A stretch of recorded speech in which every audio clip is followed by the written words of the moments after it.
This evening, we showed you live coverage of the Great Falls Justice for George Floyd protest. Although scheduled to last only 30 minutes, the protest continued well into the evening as community members stood firmly in support of their stance. Over 100 community members turned out to the protest, displaying their signs along either side of the Central Avenue West Bridge. Peaceful protesters chanted, raised their fists in the air, and showed off their handwritten signs in an attempt to speak out against discrimination towards the Black community.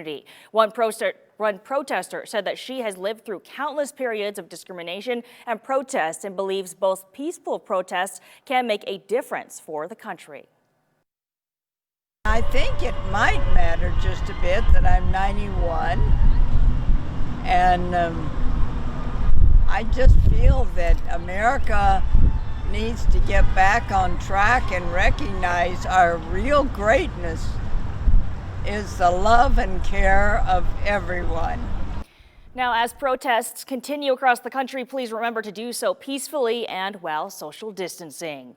Moving now to our capital city, protesters gathered outside the Helena, or the state capitol building, to protest the police killing of George Floyd. Organizers estimate close to 100 protesters arrived on the sidewalks of the state capitol building.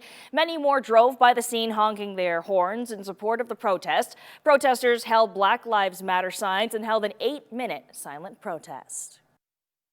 And this protest is symbolic. It's not enough. It's really sending a message to my African American friends in St. Louis, to people across the country, that everywhere that people in Helena, Montana also believe that Black Lives Matter. It's not the answer to the problem, but it's important to stand in solidarity. Now, Chief of Helena Police said no warnings or arrests were made at today's protest.